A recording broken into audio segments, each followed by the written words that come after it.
దేవునికి మహిమ కలుగును గాక. 119వ కీర్తన 49వ వచనం నుంచి కీర్తనాకారుడు ఈ రీతిగా చెప్తున్నాడు అని అంటే ఇది మనతో ఎందుకు చెప్తున్నారు?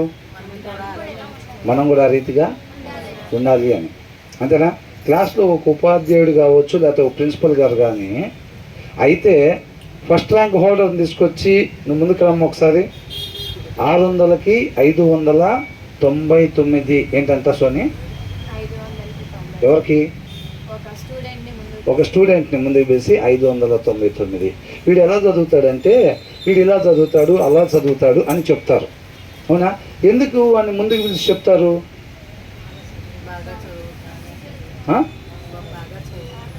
ఆయన బాగా చదువుతాడు అనుకుని మనకేంటి లాభం? ఆయన మనకెందుకు చెబుతున్నారు పిలిచి?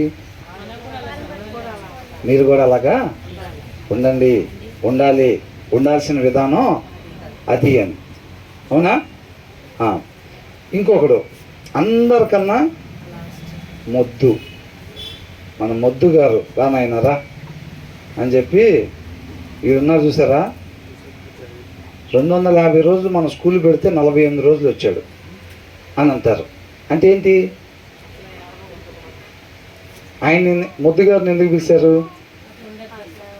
ఇట్లా మాత్రం మీరు ఉండబాకండి, ఇలాగా ఉండకూడదు, ఇందాక పిలిచినట్టుగా ఉండాలి, అవునా?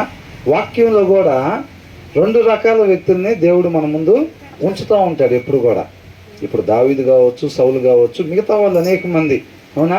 మరి దేవుడు ఏమని ప్రేరేపిస్తూ ఉంటాడు? కొంతమంది ద్వారా మాట్లాడినప్పుడు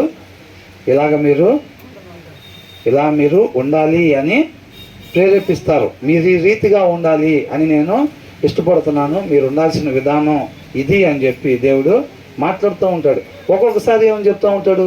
కొంతమంది వ్యక్తులను తీసుకొచ్చి మన ముందు పెట్టినప్పుడు ఇట్లా మీరు ఉండకూడదు, ఇలా కానీ మీరు ఉంటున్నట్లయితే మీరు సరి చేసుకొని ఇలాగా మీరు ఉండాలి అని చెప్పి చెప్తూ ఉంటారు, అవునా కదా? మరి ఇప్పుడు కీర్తనాకారుడు గురించి మనకు చెప్తా ఉన్నాడు. కీర్తనాకారుడు ఇలా ఉంటున్నాడు అని చెప్పి తీసుకొచ్చి మన ముందుకు పెడుతున్నాడు దేవుడు అని అంటే దేవుడు ఏమని ప్రేరేపిస్తున్నాడు మనల్ని? మీరు కూడా ఇలాగా ఉండాలి, ఉండాల్సిన విధానం ఇది, దీనికి ఏదన్నా మీరు కొంచెం అటు కానీ ఇటు కానీ ఉంటున్నట్లయితే దాన్ని సరి చేసుకోండి అని అంటున్నాడు. అర్థమవుతుందండి? ఇది తప్పు అది తప్పు అని కాదు, ఉండాల్సిన విధానం ఇది అని చెప్పి దేవుడు మన ముందు ఉంచుతున్నాడు అన్నమాట. ఎందుకని ఉంచుతున్నాడు? ఆయన మనల్ని ప్రేమించాడు కాబట్టి. మనం అలాగా దారి మళ్ళీపోయి వేరే దారిలో వెళ్ళిపోయి నరకానికి వెళ్ళిపోయి నశించిపోవటం ఆయనకి ఇష్టం లేదు కాబట్టి ఆయన మన కొరకు ఆహారాన్ని సిద్ధపాటు చేసి ఉంచుతున్నాడు. పిల్లలు స్కూల్ నుంచి వచ్చేసరికి పేరెంట్స్ ఏం చేస్తారు? మంచి స్నాక్స్ అంట, చక్కగా ఏంటంట మంచి స్నాక్స్. వీళ్ళేమో గబగబా స్నానాలు చేసి రెడీ అవుతూ ఉంటారు. వాళ్ళ మదర్ ఏం చేస్తూ ఉంటుంది?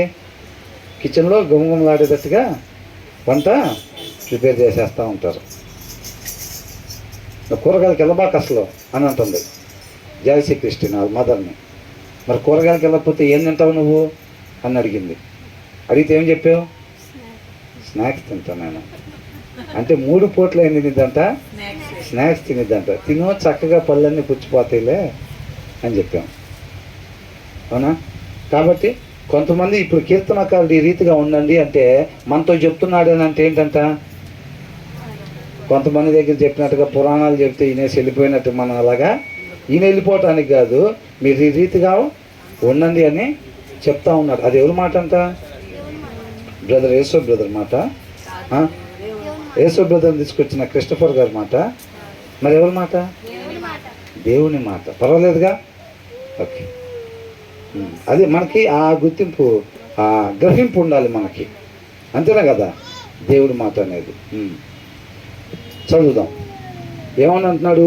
Remember your word to your servant అని అంటున్నాడు.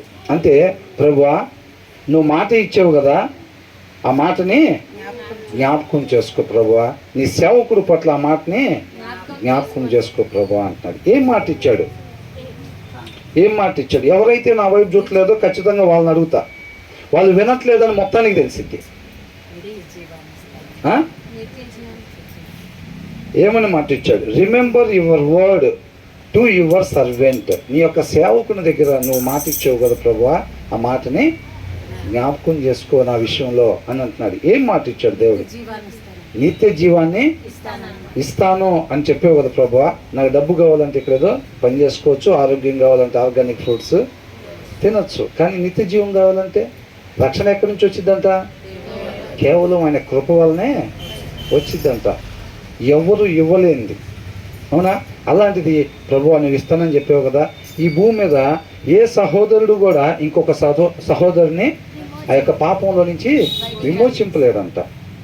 దేవుడు మాత్రమే మనల్ని విమోచింపగలుగుతాడు. కాబట్టి నువ్వు అది మేము ఏదైతే పోగొట్టుకొని ఇక మరలా ఆ ప్రదేశానికి మేము వెళ్ళలేమని చెప్పి ఇంకా బావిలోనే మా జీవితం ముగిసిపోయిద్దామో అనుకొని మనం నిరుత్సాహపడిపోతా ఉన్నాం కదా, దారి తెలియని పరిస్థితుల్లో ఉన్నాం కదా. అప్పుడు ఆయన ఏమన్నాడు? నేను బయటికి తీసుకొస్తాను అన్నాడు. ఆ మాట చెప్పినప్పుడు ఎలా ఉంటుంది? మనం అనుకున్నాం కదా, ఎంతోమంది ఒక 9 మంది డాక్టర్లు వచ్చి కష్టమండి ఇంకా ఏదైనా గంటల్లోనే, ఏంటంట గంటల్లోనే అని చెప్పేసినప్పుడు ఎవరో ఒక ఆయన వస్తున్నాడండి హైదరాబాద్ నుంచి, వాళ్ళు వేరే పేషెంట్ కోసం వస్తున్నాడు, ఒకసారి ఆయనకు కూడా టైం ఉంటే కనుక ఒకసారి చూపిద్దాం ఏదన్నా. ఆల్మోస్ట్ లేదు, 99% లేదు, 9 మందికి చూపించాం కాబట్టి ఆయన ఒక ఆయన హైదరాబాద్ నుంచి వస్తున్నాడు చూపిద్దాం అని అంటే, ఆయన వచ్చి ఆ పేషెంట్ని చూసిన తర్వాత ఆయన ఏం ప్రాబ్లం లేదు, నేను నిన్ను బతికిస్తాను అన్నాడు అనుకో, ఎలా ఉంటుంది అసలు ఆ పేషెంట్కి?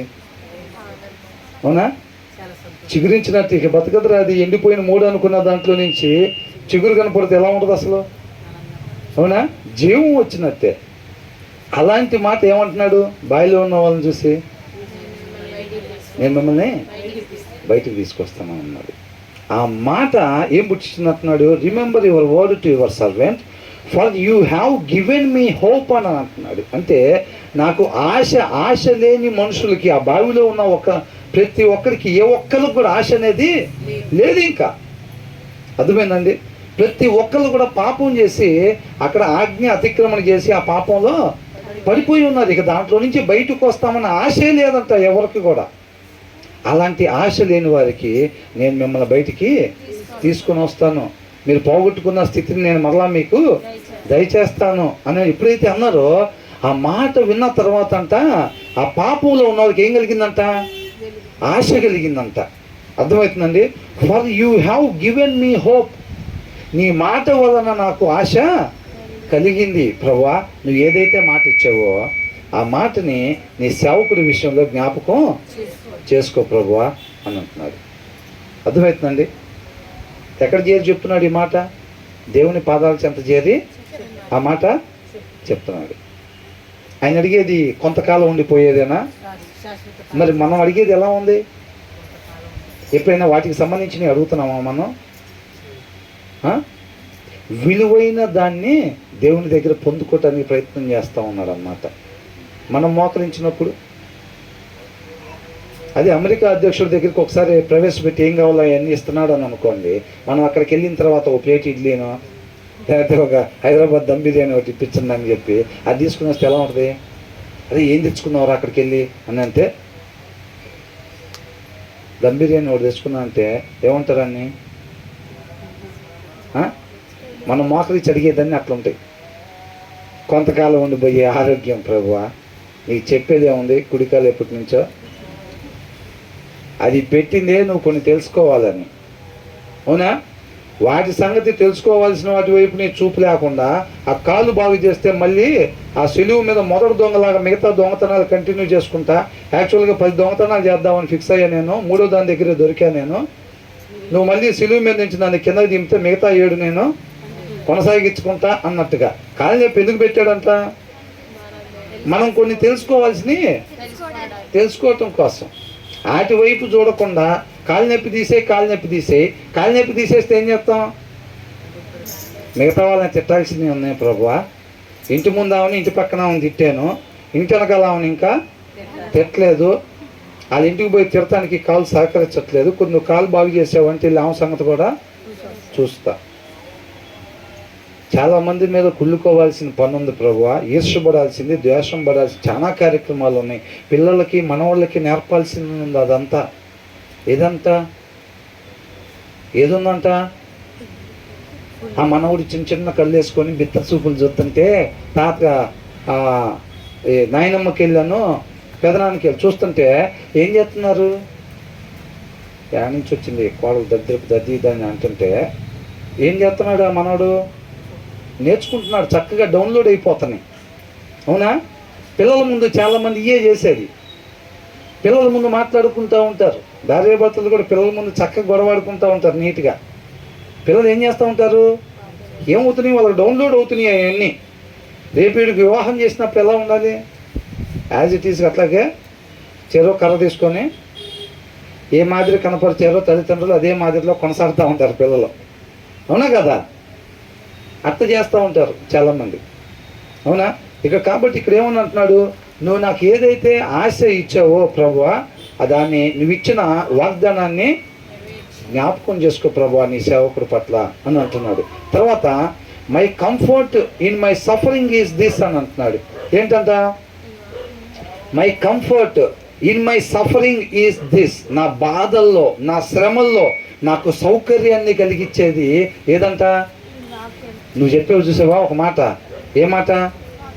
నువ్వు పోగొట్టుకున్న స్థితిని నేను నీకు మరలా దయచేస్తాను అంటున్నావు చూసావా, అన్నావు చూసావా? అది నేను అవతల వాళ్ళకి మంచి చేసినా సరే వాళ్ళు నన్ను అపార్థం చేసుకొని నన్ను నిందిస్తున్నారు కదా, అవమానపరుస్తున్నారు కదా, అవహేళన చేస్తున్నారు కదా. ఇవన్నిట్లో ఆయనకి సౌకర్యం ఉందంట. ఎక్కడి నుంచి వచ్చింది? ఒకళ్ళని నిందిస్తుంటే సౌకర్యం వచ్చిద్దా? ఒకళ్ళని అవహేళన చేస్తుంటే అపహాస్యం చేస్తుంటే వాళ్ళకి సౌకర్యం వచ్చిద్దా? కానీ కీర్తనాకారుడికి సౌకర్యం వస్తుందంట. ఎక్కడి నుంచి? నువ్వు నాకు మాట ఇచ్చావు చూసావు ప్రభువా, ఆ మాట వలనే నాకు శ్రమలు వస్తున్నా, బాధలు వస్తున్నా, ఇబ్బంది వస్తున్నా, ఒక దినాన నేను దేవునితో పాటు యుగయుగాలు ఉండబోతున్నాను అనేది. ఆ దినాల్లో ఆయనకి శ్రమలు వచ్చినాయి, ఈ దినాల్లో నాకు కూడా శ్రమలు వస్తున్నాయి. ఆయన మేలు చేసి శ్రమలు పడ్డాడు, నేను కూడా మేలు చేస్తుంటే నాకు కూడా శ్రమలు, నిందలు, అవమానాలు జరుగుతూ ఉన్నాయి. అంటే నేను ఖచ్చితంగా నేను కూడా అదే మార్గంలో వెళ్తున్నాను, నేను కూడా ఆయనతో పాటు యుగయుగాలు ఉండబోతున్నాను అనేది. అంటే కరెక్ట్ దారిలోనే వెళ్తున్నాము అని అర్థమవుతుందండి. ఒక్కొక్కసారి మనం ఇటు నుంచి అటువైపు వెళ్తాం, రిటర్న్లో వచ్చేటప్పుడు డౌట్ వస్తూ ఉంటుంది, ఇటేనా మనం ఇందాక వెళ్ళింది, మనం ఇటే వచ్చామా లేకపోతే దారి మళ్ళీపోయామా అని అనుకున్నప్పుడు ఇందాక వెళ్ళేటప్పుడు కొన్ని చూస్తాం కదా, ఎక్కడ నాగి టీ తాగిందో లేదా కొబ్బరి బండల మీద ఒక టర్నింగ్ దగ్గర ఏదన్నా మనం చూసిందో, ఒక బస్ స్టాండ్ లాంటివి చూసిందో, ఆ దారిలో వచ్చినప్పుడు అది కనపడంగానే ఏమంటాం? ఇటే ఇటే ఇటే మనం ఇందాక వెళ్ళింది అని అంటాం. అవునా? మనకు కూడా ఎప్పుడైతే ఆయనలాగా ఆయన్ని తిట్టినట్టు మనల్ని కూడా ఎప్పుడైతే తిడుతున్నారో, లేకపోతే పరిచయంలో పోయినప్పుడు మనల్ని కూడా కొడుతున్నాడు, కరెక్టే, కరెక్ట్ దారిలోనే మనం వెళ్తున్నాం. ఆయన కూడా ఇట్టగే కొట్టారు. ఎవరిని కొట్టారు? యేసుక్రీస్తు. ఆయన కూడా ఇట్లాగే కొట్టారు. ఆయన అదే దారిలో పోయి ఎక్కడికి వెళ్ళాడు? నిత్య జీవానికి వెళ్ళాడు. అంటే మనకు కూడా ఏ దారిలో వెళ్తున్నాయి అంటే, మనల్ని కూడా ఇట్లాగే అవమానిస్తున్నారంటే, మనం కూడా మంచి చేస్తుంటే ఇట్లాగే నిందిస్తున్నారంటే, మనం కూడా కరెక్ట్ దారిలోనే వెళ్తున్నాం. అదనమాట ఆయన సౌకర్యం అంటున్నాడు. యేసుక్రీస్తు వరకు ముళ్ళ కిరీటం పెట్టి నొక్కుతుంటే ఆయన కరెక్ట్ దారిలో వెళ్తున్నా, తండ్రి చిత్తం ఇదే అనుకున్నాడా లేదా? అనుకున్నాడు. కొరడాలతో కొడుతుంటే ఆయన లోపల ఆనందం ఇచ్చాడు. బయటికి నొప్పి ఏమో లేకుండా ఉండదండి, నొప్పి ఉంటుంది, లోపల ఆనందం ఇచ్చాడు. ఇదే తండ్రి చిత్తం, తండ్రి చిత్తాన్ని కరెక్ట్గా నెరవేరుస్తున్నా, కరెక్ట్ దారిలో వెళ్తున్నా నేను. అది ఆయనకి ఆనందాన్ని కలిగించిందంట, ఆయనకి ఆశను కలిగించిందంట. అది చెప్తున్నాడు. ఈ కీర్తనకారుడు ఏమంటున్నాడు? ప్రభువా, నాకు ఒక వాగ్దానం ఇచ్చావు కదా, నిత్య జీవాన్ని ఇస్తానని, నీ సేవకుడి పట్ల ఆ వాగ్దానాన్ని జ్ఞాపకం చేసుకో ప్రభువా, అదే నాకు ఆశను పుట్టించింది అని అంటున్నాడు. నా బాధల్లో, నా శ్రమల్లో ఏంటంట? My comfort in my suffering is this అని అంటున్నాడు. ఆ శ్రమలో, ఆ బాధలో, ఆ ఇబ్బందులో అయ్యే నాకు సౌకర్యాన్ని కలిగిస్తున్నాయి. నేను కరెక్ట్ దారిలో వెళ్తున్నా, ఇవన్నీ నాకు కలుగుతున్నాయి అంటే ఒకనొక దినం నేను దేవునితో పాటు యుగయుగాలు ఉండబోతున్నా. ఆ సంతోషం అనమాట. ఇప్పుడు మిలిటరీలో ట్రైనింగ్ ఇస్తూ ఉంటారు, అయినా మళ్ళీ పొద్దున్నే పోయి రెడీగా డ్రెస్ వేసుకొని ఉంటారు వాళ్ళు 5 గంటలే. ఏందో వీడి తన్నించుకోవటం అంత ఇష్టమా? అదిగా తన్నించుకోవటం కాదు ఇష్టం. ఈ 3 నెలల ట్రైనింగ్ అయిపోతే తర్వాత నెలకి శాలరీ 70,000 పడిద్ది అంట. ఎంత? ఈ 3 నెలలు అయిపోతే 70,000 శాలరీ. సంవత్సరాలు చేస్తే ప్రమోషన్ వచ్చి 1,20,000 ఇద్దంట. అది కష్టంగానే ఉంటుంది ట్రైనింగ్. కష్టంగా ఉన్నా సరే వాళ్ళకి లోపల ఆనందం ఉంటుంది. ఎందుకని? రేపు మంచి శాలరీ అందుకోబోతున్నావు, ప్రమోషన్ ఇది తీసుకెళ్ళి అంటే నా భార్య పిల్లలు అసలు ఎట్లాగా ఉంటారు. అసలు ఆ ఆనందం ఉంటుంది. ఈ బాధలోనే లోపలే ఉంటుంది ఆనందం ఉంటుంది. మనకు కూడా అట్లా ఉండాలి. కంటితో చూస్తున్నాం ఆగలేకపోతున్నాం, అసలు శరీరం కోరుకుంటున్న ఆగలేకపోతున్నాం, అసలు లోపల ఆనందం లేకపోతే ఆగలేకపోయేది. అర్థమవుతుందా? ఆగుతుంటే వచ్చే ఆనందం వేరు. శరీరం కోరుకుంటూ ఉండిద్ది, చూసింది కావాలని కోరుకుంటూ ఉంటుంది, కన్ను ఇంకా చూడాలనిపిస్తూ ఉంటుంది, అయినా ఆగినప్పుడు వచ్చే ఆనందం వేరు అంటున్నాడు. ఆ దారి తీసుకెళ్ళి నిత్య జీవానికి అంటున్నాడు. అర్థమవుతుందా? అది కీర్తనాకారుడు అడుగుతున్నాడు. నాకైతే టన్నల్లో నుంచి వెళ్తున్నట్టుంది. మీకు ఎలా ఉంది? అంటే జస్ట్ మన పైన వచనం చదువుకొని ఇట్లా వెళ్తున్నాం అనుకోండి, పైన వాక్యం అట్లాగా వెళ్ళిపోతూ ఉంటాం. అవునా? రాబోయే దినాలంతా బహుభయంకరంగా ఉంటాయంట. లోతైన వాక్యంలో మనం నాటబడాలి. ఎందుకంటే పరిస్థితులు లోతైన వాక్యంలో నాటబడిన వాళ్ళు నిలబడే పరిస్థితులు వస్తాయని బైబిల్లో రాస్తుంది. కాబట్టి మన ఊరికనే పైన అలా 2 పాటలు 10 నిమిషాలు, 2 నిమిషాలు ప్రార్థన, 10 నిమిషాలు వాక్యం సరిపోదా బ్రదర్? ఒకసారి ఆలోచించండి. మీరు ఒకసారి కూర్చొని మాట్లాడుకొని ఓ శుభవార్త చెప్పండి మాకు. ఏంటంటే ఆ శుభవార్త ఓవరాల్ ప్రార్థన మొత్తం 25 నిమిషాల్లో ముగిసిపోయేటట్టుగా. అవునా? 2 పాటలు, 2 నిమిషాలు ప్రార్థన, 10 నిమిషాలు వాక్యం. వింటాను కూడా ఎంత బాగుంది బ్రదర్. అవునా? రేపు రోజున తేలిపోతాం అంతే. ఫస్ట్ మంత్ ప్రవేశపెట్టంగానే ఫస్ట్ మంత్కే బూడిదైపోతాం. అవునా కదా? శాశ్వతంగా ఉండేదాన్ని కోల్పోతాం మనం. కాబట్టి కీర్తనకారుడు ఏమంటున్నాడు? ఆ లోతైన అనుభవం మనకు అవసరం. ఆ లోతైన అనుభవం మనకి అవసరం.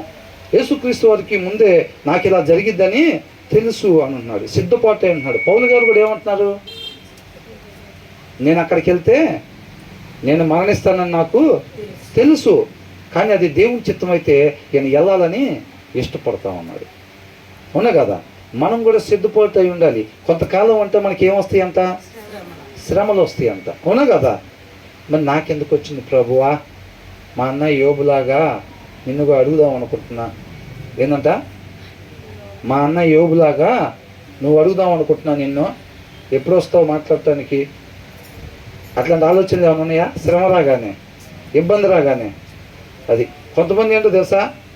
డాక్టర్ గారు ఇంజక్షన్ చేస్తూ ఉంటే సార్ వద్దండి, అసలు ఏంటంట వద్దు, ఇంజక్షన్ అయితే వద్దండి. అమ్మ ఇంజక్షన్ అయిపోతే తగ్గదమ్మా, తగ్గపోయినా పర్వాలేదు, ఇంజక్షన్ మాత్రం. చెక్కనీరు దేవుణ్ణి. చెక్కనీపోతే శిల్పం తయారైద్దా?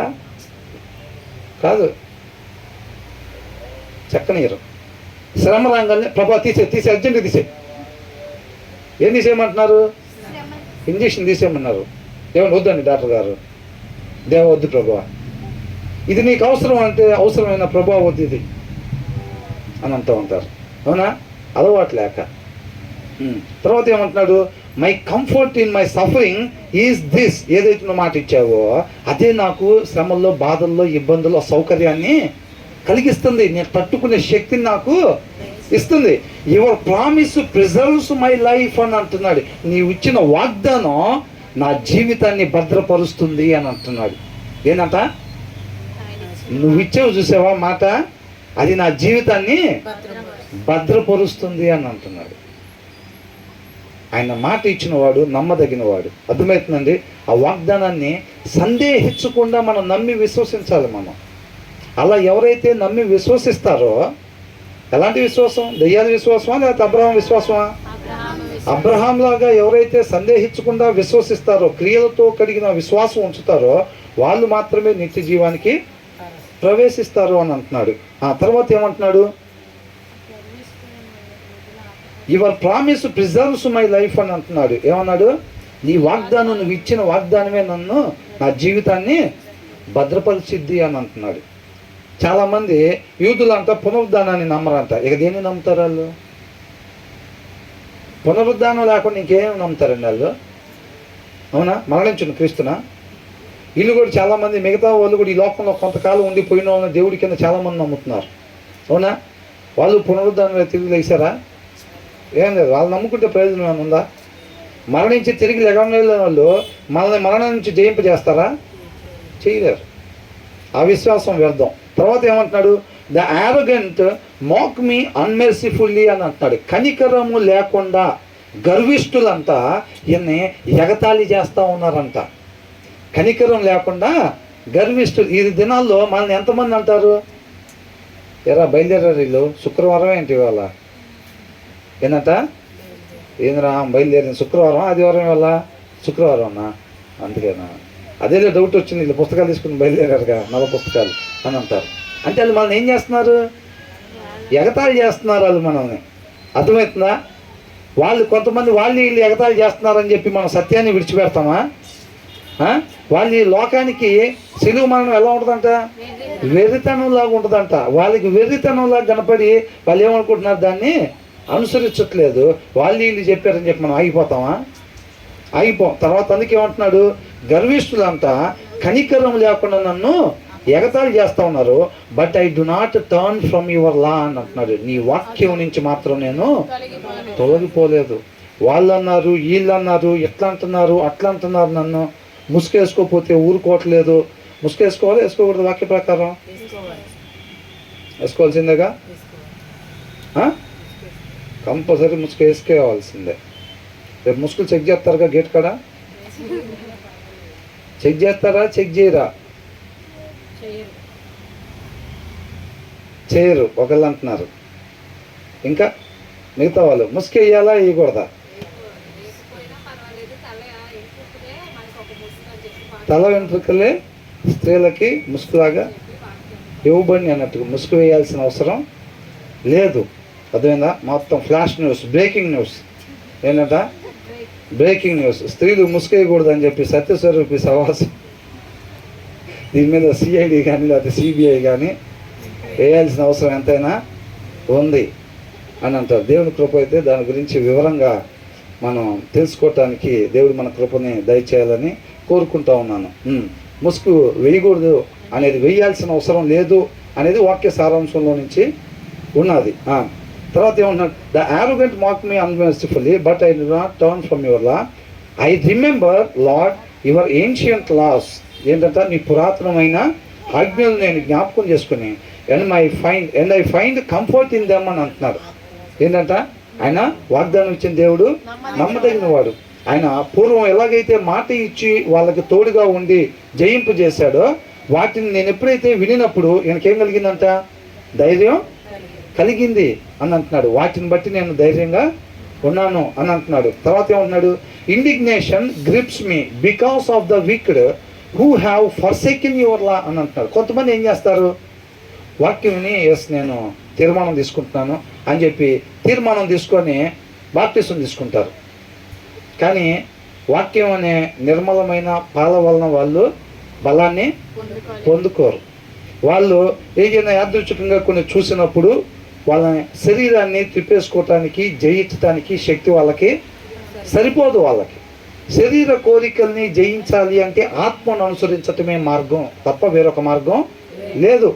కాబట్టి ఆత్మను అనుసరించటం అంటే, ఆత్మ అంటే ఏంటి, దేవుని వాక్యం. అర్థమైందండి? దేవుని వాక్యాన్ని అనుసరించాలి అంటే వాక్యాన్ని చదవాలి బాగా.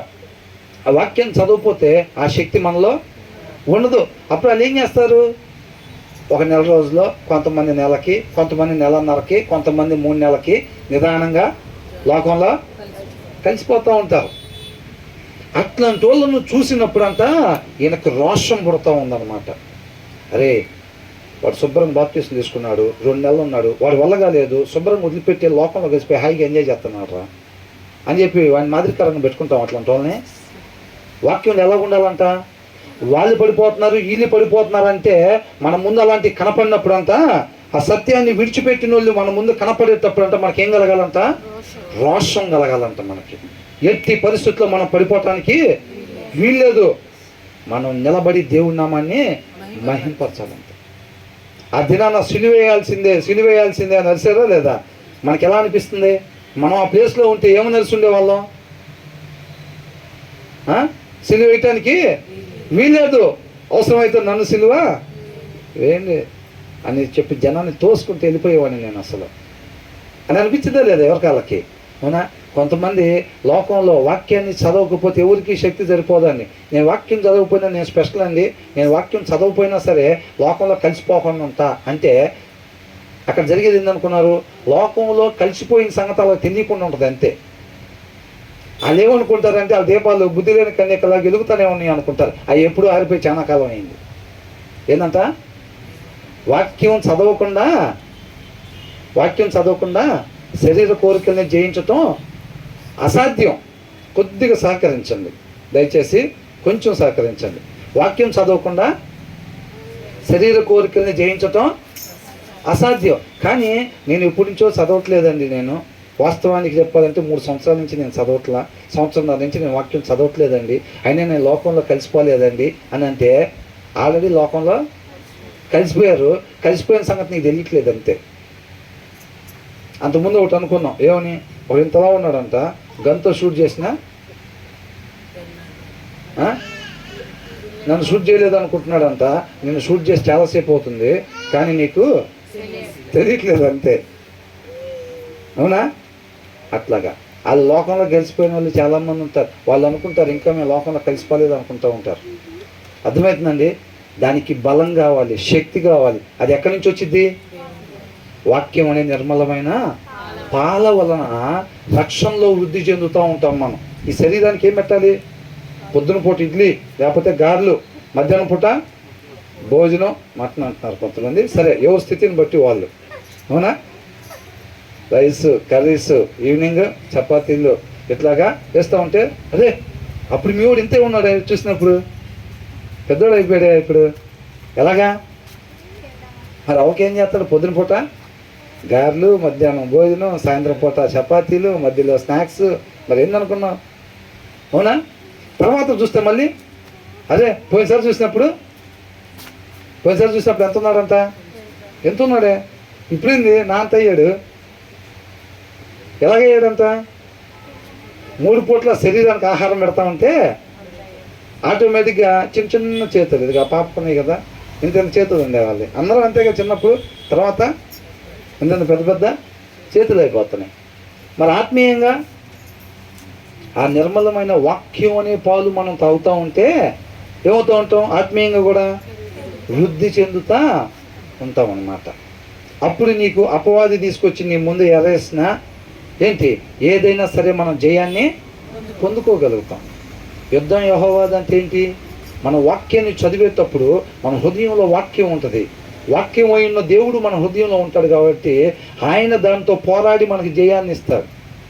వాక్యం లేని హృదయం ఏముంటుంది? దేవుడు లేని మనుషులు అంటాడు. అవునా?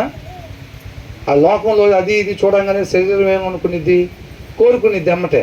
శరీరం కోరుకోగానే ఈయన హృదయంలో వాక్యం లేదు కాబట్టి ఏం చేస్తాడు? ఆటోమేటిక్గా అంతేనా కదా? బలహీనంగా ఉంటే ఏమైంది? అవునా కదా? అట్ట అయిపోయింది అన్నమాట పరిస్థితి. దానికోసం వాక్యాన్ని చదవాలి బాగా మనం. ఏమంటున్నాడు? I remember Lord your ancient laws. Indignation grips me because of the wicked who have forsaken your law. నీ ఆజ్ఞల్ని ఎవరైతే విడిచిపెట్టారో ప్రభువా, వాళ్ళని చూస్తుంటే నాకు రోషం పుడతా ఉంది అని అంటూ ఉన్నాడు. అర్థమవుతుందండి? మనకెలా ఉంది?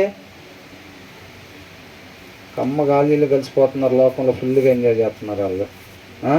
మనం మాత్రం వాళ్ళ కోసం ఈ ముసుగు అట్టగా వేసుకొని ఉన్నాం. ఇంకా తీసేస్తే బాగుండు మనం కూడా అనుకుంటున్నారా? ఎవరికైనా అనిపిస్తుంది అట్లాగా? ఆ కమ్మగా ఎంజాయ్ చేస్తున్నారు చూడండి అసలు అని అనిపిస్తుందా? అట్లా అనిపించిందంటే ఇక్కడ ఏం లేదు, వాక్యం లేదు. అవునా? కమ్మగా ఎంజాయ్ చేస్తున్నారు వాళ్ళు మాత్రం. అసలు అనవసరంగా మునిగి ఉనే వాళ్ళు అనిపిస్తుందా? వాక్యం లేకపోతేనే అలాగా అనిపించేది. తర్వాత ఏమంటున్నాడు?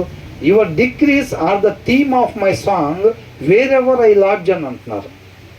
ఆయన ఉపదేశాలు ఏవైతే ఉన్నాయో, ఆయన ఉపదేశాలు, ఆయన శాసనాలు, ఆయనంట ఎక్కడైతే అక్కడ నివాసం అంటే స్టేయింగ్ ఉంటాడు కదా. మనంతా యాత్రికులమే కదా. తెలుగులో ఏమన్నా అక్కడ? మనంతా ఎవరు అంట? మనమంతా యాత్రికుడినైనా నేను నా బసలో నీ కట్టడలు హేతువులాయను అని అంటున్నాడు. అంటే మన జీవితం, మన యాత్రికులలో మనం ఉండే దగ్గర పాటలు పాడుకోవటానికంటే ఏముండాలంట దాని లోపల?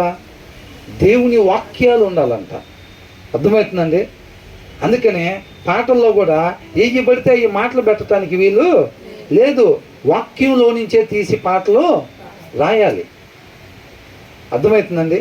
అందుకనే కొన్ని పాటలు వింటే ఒక ప్రసంగం విన్నట్టు ఉండాలి. అర్థమవుతుందండి? ఉంటుందా లేదా? కొన్ని పాటలు వింటుంటే ఒక ప్రసంగం లాగా చక్కగా ఉంటుంది. అలాంటి పాటలు ఉన్నాయి ఎంతో అద్భుతంగా. పాటలు విని రక్షణలోకి వచ్చిన వాళ్ళు కూడా చాలామంది ఉన్నారు. పాటలు విని ఎలాగొస్తారు? ఆ పాటల లోపల ఏముంటుంది? వాక్యం. బ్రదర్ పూర్ణాలు పెడతారు చూసారా? పూర్ణాలు బ్రదర్ బలం అని అంటే పూర్ణాలు ఏముంటుంది? లోపల ఏముంటుందంట? పప్పు, బెల్లం, అవునా? ఇవన్నీ ఉంటాయా లేదా? అది ఆ పాట లోపల ఏముంటుంది? ఆ పాట లోపల వాక్యం ఉంటుంది. ఆ వచనాలు చదువుతుంటే కడగబడిద్దంతే. వాక్యానికి ఉంటుంది శక్తి. ఏ ఒక్క వ్యక్తి కూడా ఏం చేసేవాడు కాదు. ఎవరైనా నీళ్ళు పోయటం వరకే, ఎరువేయటం వరకే. జీవాన్ని ఇచ్చేది ఎవరు? దేవుడు. పాటలు వింటుంటే కొంతమందికి హృదయం కడగబడిద్ది అంతే. రీసెట్ జరుగుతూ ఉండిద్ది. అర్థమవుతుందండి?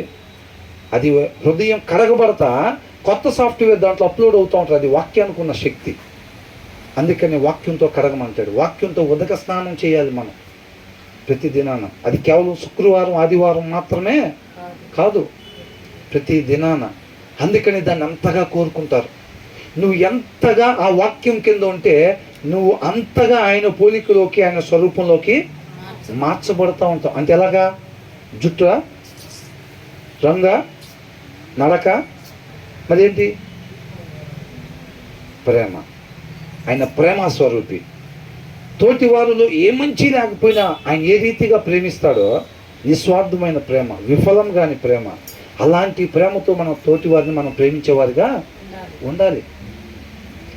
అలాగే సేమ్ యాజ్ ఇట్ ఈజ్గా మనం ప్రేమించాలి అని అంటే నిస్వార్థంగా. లోక ప్రేమ కాదండి, దేవుని ప్రేమ. అలాంటి ప్రేమ మన సహోదరుల పట్ల కనపరచాలి అని అంటే మనం ఎక్కడుండి రావాలి? వాక్యం కింద, వాక్యం కింద, వాక్యం కింద. ఎలాగొచ్చిందంటే ఆయన స్వరూపం వాక్యం ద్వారా కడగబడతా ఉండాలి. మనం ఎంతసేపు ఆ వాక్యం అనే షవర్ కింద ఉంటే మనలో అంతగా ఆయన స్వరూపం కనపడతా ఉండిద్ది. ఏం స్వరూపం అయింది? ప్రేమ స్వరూపం. నువ్వు ఎదుటి వారిని, దేవుడు మనల్ని ఏ రీతిగా ప్రేమించాడో, మన మంచి లేకపోయినా మన ఎదుటి వారిలో మంచి చూడకుండా మనం దేవుని వలె ప్రేమించే వారిగా ఉంటాం. ఎప్పుడు? వాక్యంతో ఉదక స్నానం జరుగుతూ ఉండాలి. కేవలం శుక్రవారం ఒక 45 నిమిషాలు, ఆదివారం ఒక 45 నిమిషాలు అనుకో, నేను ఒకటి అనుకుంటుంటే ఇంకొకటి చేస్తున్నాననే దగ్గర ఉండిపోతాం. అర్థమవుతుందండి? అనుకున్నది అనుకున్నట్టుగా చెయ్యాలని అంటే ఏముండాలంట? వాక్యం ఉండాలి. వాక్యం లేకపోతే మనం మంచిగా ఉండాలనుకుంటాం, తాగబోతాడు ఏం చేస్తూ ఉంటాడు? తూలుకుంటా.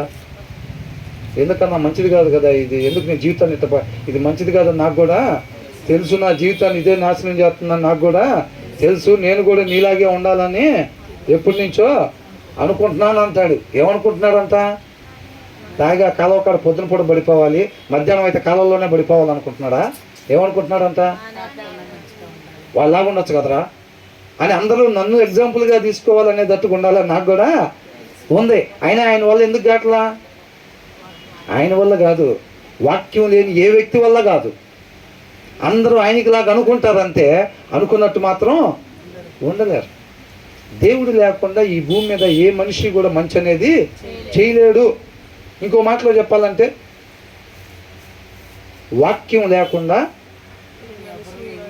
ఎవ్వరు కూడా మంచి అనేది చేయలేరు. వాక్యమే దేవుడై ఉన్నాడు కాబట్టి. అర్థమవుతుందండి? దానికోసం మనం వాక్యం చదవాలి. రేపు గేటు దగ్గర ముసుగులుగా చూసేది ఆయన స్వరూపం ఉందో లేదో చూస్తారు. ఆయన స్వరూపం ఉందంటే ఓకే, అక్కడి నుంచే కనపడతా ఉంటుంది. అవునా? ఆపే పని లేదు అంత. పోయినసారి అనుకున్నాం కదా, ఆర్మీలో హైట్ చెక్ చేసేటప్పుడు వాళ్ళు 6 అడుగులు పెడితే 6.5 7 అడుగులు వచ్చేటప్పుడు ఏమంటారు? అంత దూరం నుంచే రైట్ అని అంటారు. మన అంత దూరం ఉండగానే ఆయన స్వరూపం కనపడతా ఉండాలి అంతే. అవునా కదా? అలాగా తయారు కావాలి మనం. ముందే చెప్తున్నాడు, ఆయన కృపామయుడు, ఆయన ప్రేమామయుడు, ఆయన మనల్ని ప్రేమించేవాడు. ఆయనలాగా ప్రేమించేవాళ్ళు ఎవరు కూడా లేరు. ఇది మనకు ప్రసంగంలాగా ఉండదండి. అవునా? గమనిస్తున్నారు కదా? మనకి దడా దడా దూడా దూడా అన్నట్టుగా ఏమీ ఉండదు. చెప్పాలంటే మనం ఏదో ఓటు 4 అరుపులు అరవచ్చులే కానీ కాకపోతే ఏమీ జరగదు కార్యం. అక్కడ ఆయన నడిపించినట్టుగానే నడవాలి అంతే. అది మనకు మేలుకరం. తర్వాత ఏమంటున్నాడు, your decrees are the theme of my song. నీ వాక్యమే నాకు, నేను బస చేసే దగ్గర నాకు పాటలుగా ఉంటుంది అని అంటున్నాడు. Wherever I lord you in the night Lord I remember your name అని అంటున్నాడు. ఏంటంట, కొంతమంది కళ్ళు మూసుకుంటే అన్నీ నగలేసుకున్నట్టు వచ్చింది. మమ్మీ నాకే కొత్త ఫ్రాక్ వేసుకున్నట్టుగా పిల్లలు ఏంటంట అట్లన్నా ఇప్పిస్తారని. మమ్మీ నువ్వు కొత్త ఫ్రాక్ ఇప్పించినట్టుగా నాకు వచ్చింది మమ్మీ, నేను తర్వాత నీకు ఓ పప్పి ఇచ్చా కూడా. ఏంటంట మమ్మీ ఏం అర్థం చేసుకుంటుంది, కొత్త ఫ్రాక్ కావాలని అనుకుంటుంది, ఆశపడుతుంది. అవునా? అట్టగా డాడీ నాకు స్కేటింగ్ వేసుకుని వెళ్తున్నట్టుగా జుమ్మని వెళ్తున్నట్టుగా కళ్ళు వచ్చింది డాడీ. అంటే ఏంది, స్కేటింగ్ కావాలా ఇంకేమొద్దా అంటాడు డాడీ. అవునా? ఎప్పుడు? అవునా కదా? అట్లా అంటారు. వీళ్ళకేం గుర్తొస్తుందంట, నగలు, పట్టు చీరలు, టీవీ సీరియల్స్. నెక్స్ట్ ఎపిసోడ్ కూడా ఇట్లా అవుతుంది అనుకుంటా. ఏంటంట నెక్స్ట్ ఎపిసోడ్లో ఇట్లా అయ్యిద్ది అనుకుంటా. ఆమె కళ్ళు పెద్దవి చూసింది, ఎమ్మటి ఆగిపోయింది, పేర్లు పడిపోయినాయి. తర్వాత ఇట్లా అయ్యి ఉంటాయేమో. ఇక కళ్ళలోనే నెక్స్ట్ ఎపిసోడ్ చూసేసేస్తారు కొంతమంది. అవునా? కీర్తనకాడి కళ్ళలో ఏం కనబడుతుందంట, in the night Lord I remember your name that I may keep your లా.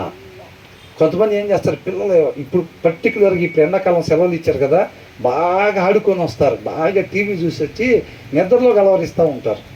ఏం చేస్తూ ఉంటారు, నిన్న మా వాడు కారులో వెళ్ళి వస్తుంటే మరి ఏందో మరి అది ఎట్టొచ్చిందో మాకు తెలియదులే కానీ ఏమంటున్నాడు, అదే ఏదో ఒకటి కలవరిస్తూ ఉంటారు. అవునా? నిద్రలో కలవరిస్తూ ఉంటారు. స్కూల్ పిల్లల పేర్లు, ఆ పక్కన క్లోజ్ ఫ్రెండ్స్ ఎవరైతే ఉంటారో వాళ్ళ పేర్లు కలవరిస్తూ ఉంటారు. అంటే వాళ్ళు ఏమవుతారు, లీనమైపోతారు వాటిలో. అవునా? మనకి ఎప్పుడన్నా అట్లా కనిపిస్తుందా, వాక్యాన్ని ధ్యానించాలి, వాక్యం దాని కొరకే జీవించాలి, వాక్యాన్ని ధ్యానిస్తున్నట్టుగా దానికోసం మనం మరణించినట్టుగా లేకపోతే ఇట్లా అనిపిస్తుందా? అలాంటి కళ్ళు వస్తే ఎలా ఉంటుంది, ఎలా ఉంటుంది? ఉప్పు కారం నేను కూర తిన్నట్టుంటుందా? అదే నగలు గిగలు వేసుకున్నట్టు వస్తే అసలు కాసేపు పడుకుంటే పోయింది మళ్ళీ. ఏంటంట కాసేపు పడుకుంటే ఎంత అన్నది అసలు నేనెత్తు కదా. కాబట్టి ఏమంటున్నాడు, in the night Lord I remember your name that I may keep your law అని అంటున్నాడు. నీ ఆజ్ఞలను నేను ఆ రీతిగా గైకొనాలి, నిద్రలో కూడా కలవరిచ్చేటట్టుగా. అర్థమవుతుందండి? ఎంత లీనమైపోతే, దేంట్లో అంత లీనమైంది, వాక్యాన్ని అనుసరించాలి.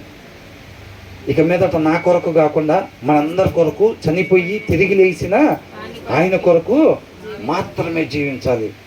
అదే మన కళ్ళు తెరిసినా అదే ఉండాలి, కళ్ళు మూసుకొని నిద్రపోతున్నా సరే మనకి అదే ఉండాలి.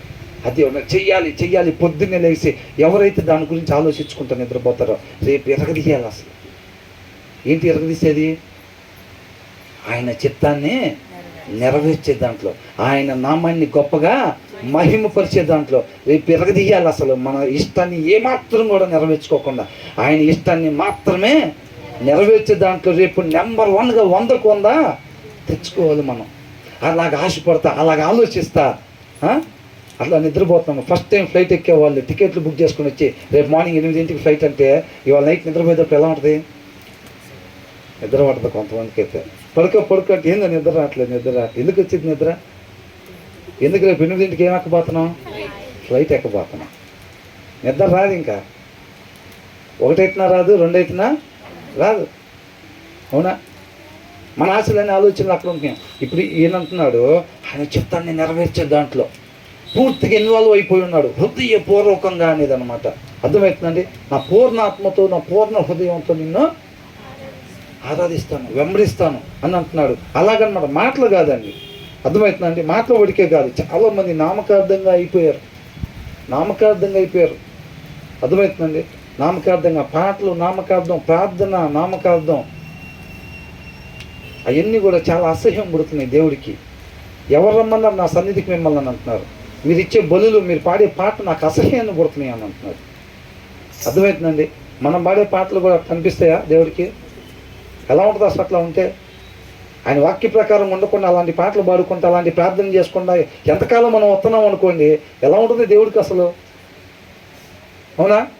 కాబట్టి ఈయన ఏమంటున్నాడు? That I may keep your law, this has been my practice to obey your precepts అని అంటున్నాడు. ఇది నా జీవిత విధానంగా మార్చుకుంటానని అంటున్నాడు. ఏంటంట? ఆయన వాక్యాన్ని అనుసరించటమే, చచ్చిపోయిందాకా చేసుకోవాలంట. ఎప్పుడు దాకా? ఆ వాక్యం అనే ఉదక స్నానం ఎప్పుడు దాకా జరగాలి? ఆ సరి చేసుకునే తత్వం ఎప్పుడు దాకా ఉండాలి? చివరి వరకు కూడా. రక్షణ ఎప్పుడు వరకు కాపాడుకోవాలంట? అంతం వరకు ఎవరైతే కాపాడుకుంటారో వాళ్ళే నిత్య జీవాన్ని. రక్షణ అంతం వరకు కాపాడుకోవాలంటే ఆ పాలు ఎప్పుడు దాకా తాగాలి? అంతం వరకు తాగుతూనే ఉండాలి. ఈ శరీరం చచ్చిపోకుండా ఉండాలంటే ఆహారం ఎప్పుడు దాకా పెట్టాలి? అంతం వరకు పెట్టాలి. అవునా? అలాగే ఆత్మ కూడా నశించిపోకుండా ఉండాలి. ఆత్మ లోక సంబంధంగా కలిసిపోకుండా ఉండాలి. దేవుడి నామానికి మహిమకరంగా ఉండాలంటే ఈ వాక్యం అనే నిర్మలమైన పలు ఎప్పటి వరకు తాగుతూ ఉండాలి? మనం అంతం వరకు తాగుతూ ఉండాలి. తీర్మానం తీసుకున్నదాకా కాదు వాక్యం చదవాల్సింది. తీర్మానం తీసుకున్న 2 నెలలు 2 సంవత్సరాలు కాదు, అంతం వరకు కూడా మనం వాక్యం అంతా ఉదయ స్నానం చేయించబడతా ఉండాలి. ప్రతి దినం కూడా.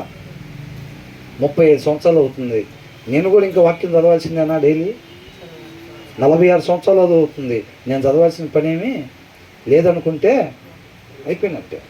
అవునా? కాబట్టి అలాగనకూడదు. ఏమంటున్నాడు? This has been my practice అని అంటున్నాడు. అంటే మన రెగ్యులర్ విధానం, మన జీవిత విధానం అన్నమాట. ప్రతిరోజు దినచర్య అంటారు చూసారా, అదంట. ఈ కీర్తనాకారుడు దినచర్య ఏంటంట? ఐ ఒబే యువర్ ప్రిసెప్ట్స్, నీ ఉపదేశమును నేను విధేయత చూపించటం అన్నమాట. ఇది దేవుని మాట అని ఏదన్నా చెప్పినప్పుడు ఆ వాక్యాన్ని అనుసరించటం, దానికి విధేయత చూపించటం. ఆయన వద్దు అంటే దాని జోలి పోకుండా ఉండటం. ఇది నా మాట, ఈ రీతిగా నువ్వు చెయ్యి అని అంటే దాన్ని వెంబడించటం, ఇష్టపడటం, ఆశపడితే ఆయన కృపని కోరుకోవటం ఆయన జీవిత విధానం అంటే. ఇంక అది మన జీవిత అలవాటుగా మారిపోవాలి. పొద్దున్న లేచి బ్రష్ చేసుకోమని ఒకళ్ళు చెప్పాలా? బ్రష్ చేసుకోమని చెప్పాలా? బ్రేక్ఫాస్ట్ చేయమని చెప్పాలా? మధ్యాహ్నం భోజనం చేయమని చెప్పాలా? గాలి పీల్చుకోమని చెప్పాలా? ఇవన్నీ ఒకరు చెప్తున్నానా? గాలి పీల్చుకోకుండా అట్లాగే ఉంటామా? ఏం డాడీ నువ్వు చెప్పలేదు కదా అందుకే నేను అట్లాగే ఉన్నాను అంటారా? ఈయనంత ఆయన జీవిత విధానంగా మార్చుకున్నాడంట. ఏంటది? దేవుని మాటకు లోబడటం, దేవుని మాటని విధేయత కనపరిచి. విధేయత కనపరచడం అంటే ఏంటి? ఆ బాటిల్లో వాటర్ ఇవ్వమంటే ఓకే డాడీ అని చెప్పి ఇవ్వలేదనుకో, చెప్పటం మాత్రం ఓకే డాడీ అనింది, ఇచ్చిందా? ఇవ్వలా. అంటే క్రియలు లేవు. విధేయత చూపించటం అని అంటే దేవుడు ఈ రీతిగా ఉండమంటున్నాడు అని అంటే ఆ రీతిగా ఉండటం, క్రియారూపకంగా ఆ రీతిగా ఉండటం విధేయత. ఎంతమంది ఉందాం అనుకుంటున్నారు? అంటే చేతులు ఎత్తి బయటికి పోయి మన ఇష్టానుసారం ఉంటా ఉంటారు చూసారా, అది అవిధేయత. అదేంటిది? అవిధేయత. ఏం చెబుతారు వాళ్ళు? ఎలాగుందాం అనుకుంటున్నారు మీ జీవితంలో అంటే వాక్యానుసారంగా అని అంటారు. అది ఎవరి మాట అని అడిగామనుకోండి ఏం చెప్తారు? దేవుడి మాట అని అంటారు. ఏ జీవితాల్లో భూతద్దాలు వేసుకొని చూసినాయి కనపడవు. ఎవరాళ్ళు? సీనియర్ భక్తులు చాలామంది ఉన్నారు. అర్థమైందండి? సీనియర్ భక్తులు చాలామంది ఉన్నారు. ఎవరన్నా ఏళ్ళు పెట్టి చెప్పామనుకోండి వాక్యంలో ఇలా ఉంది, ఎప్పటి నుంచి వస్తున్నారు, ఎప్పటి నుంచో చెప్పబడుతుంది కదా మన సహవాసంలో, అయినా మీరు ఎందుకు అట్లా ఉన్నారు అంటే ఇవాళే లాస్ట్ ఇంక రావటం. అక్కడ దాకా వచ్చారా మీరు? మీకు ఎట్లా చేయాలో మాకు బాగా తెలుసు. నేను ఒక్కదాన్నే పోతాను అనుకుంటున్నారేమో, నాతో పాటు నలుగురిని తీసుకొని పోతా. ఎక్కడికి? సత్యం నుంచి దూరంగా పోతే ఉండేది 2 ప్లేసులు. ఇటు పోతే సత్యం, అటు పోతే నరకం, అంతే. వాక్యం ఎలాంటిది? ఇక్కడ మచ్చుంటే మచ్చ చూపెడతావా నువ్వు? మచ్చుంటే అలా కాదండి, దీంట్లో అలా ఉంది, మరి వాక్యంలో ప్రకారంగా లేదు కదా అంటే మరి అక్కడ మచ్చ ఉన్నట్టే కదా. మరి అంటే ఉంటుందండి మచ్చ. అయితే చెప్తారా నలుగురిలో మీరు? ఏంటంట? ప్రేమిస్తే చెప్తారు అంటున్నాడు. అవునా? నిన్ను ఒకరు ప్రేమిస్తుంటే నీళ్ళు సరి చేసుకోవాల్సింది చెప్తాడు. నీ నాశనాన్ని కోరుకుంటున్నారు అనుకో, ఏం చెప్తారు? నువ్వు ఎట్ట బాడినా కానీ ఎరగదీసేవంతే. ఏనంత ఎట్ట బాడినా కానీ ఎరగదీసేవంతే. ఇవాళ ప్రేయర్లో నీ పాటే హైలైట్. ఏంటంట? ఇవాళ ప్రేయర్లో నీ పాటే హైలైట్, నీ ప్రార్థనే హైలైట్. అసలు ఇవాళ వాక్యం కూడా పెద్దగా అనిపించలేదు, కానీ నీ ప్రార్థనే ఇవాళ హైలైట్ అయింది. ప్రేయర్లో నీ పాటే హైలైట్ అయింది. నీ సాక్ష్యం చెప్పావు చూసావా, అది హైలైట్ అయిపోయింది. అసలు కొత్తగా నలుగురు వచ్చారు సహవాసంలోకి.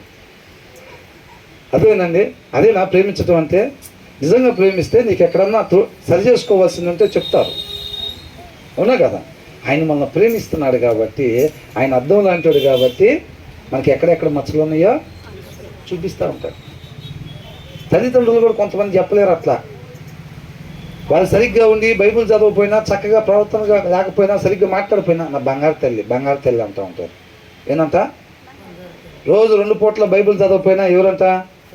బంగారు తల్లి. అవునా? ఏం చెప్తున్నారు? మచ్చల కవరింగ్. ఏంటంట? చెప్పాల్సిన రీతి చెప్తున్నారా? నన్నుగా నువ్వు తెలుసుకొని నీ పిల్లలకి చెప్పాలంటున్నాడు. అంటే దేవుడి గురించి చెప్పటం అంటే ఏంది? వాక్యం గురించి చెప్పటం, వాక్యంలో ఇలా ఉందని చెప్పటం, నువ్వు ఇలా ఉండాలి అని చెప్పటం, అది దేవుడి గురించి చెప్పటం అంటే. అవునా? నువ్వు పొద్దున సాయంత్రం ఇలాగా ఉండాలి, టైంపాస్ చేయడానికి కాదు దేవుడు జీవితం ఇచ్చింది. ఆయన నీ పట్ల ప్రత్యేకమైన ఒక చిత్తం ఉంది, దాని కొరకు నువ్వు నేను జీవించేవారుగా ఉండాలి. అర్థమవుతుందా? కాబట్టి దానికి కావాల్సిన దానికి టైము ఇన్వెస్ట్ చేయాలి. నువ్వు సమయాన్ని పెట్టాలి, నీ శ్రద్ధ దాని మీద నిలుపుకోవాలి, నీ ఆశలు ఆయన ఆశలుగా చేసుకోవాలి, ఆయన ఆశలే నీ ఆశలుగా చేసుకోవాలి నువ్వు. అంతే తప్ప నువ్వు పొద్దుగూకులు టీవీలు పెట్టుకొని పొద్దుగూకులు నువ్వు ఇట్లాగా గేమ్స్ అని చెప్పి నువ్వు టైం వేస్ట్ చేయడానికి వీల్లేదు. మా క్లాస్లో వాడు చేస్తున్నాడు, వీడు చేస్తున్నాడు అని చెప్తారు. అవునా? మనకి వాడి వీడు కాదు, మనకి ఎవరంతా వాక్యమే ప్రమాణంగా ఉండాలి మనం. అవునా కదా? పిల్లలకి ఎటువైపు చూపించాలి? నా వైపు, అమ్మ వైపు, చెల్లి వైపు, ఫ్రెండ్ వైపు కాదు నాన్న, నువ్వు దీంట్లో ఏది ఉంటే అదే చేయాలి. మేము కొంతకాలం ఉండి వెళ్ళిపోతాం, శాశ్వతంగా ఉండేవాడు ఈయన. అది పిల్లలకు అలవాటు చేయాలి. అర్థమవుతుందండి? ఎంతమందికి అర్థమైంది? మరలా ఒకసారి ఇంటికి వెళ్ళిన తర్వాత మరలా ఒకసారి చదువుకోండి. అర్థమవుతుందండి? మనం ఆ రీతిగా ఉండాలని దేవుడు ఇష్టపడుతూ ఉన్నాడు. ఆయన శక్తితో మనం ఆ రీతిగా మాత్రమే ఉండేలాగా ఆయన కృపని ఆశ్రయించే వరకు ఉండాలి. దేవుడికి మహిమ కలుగును గాక.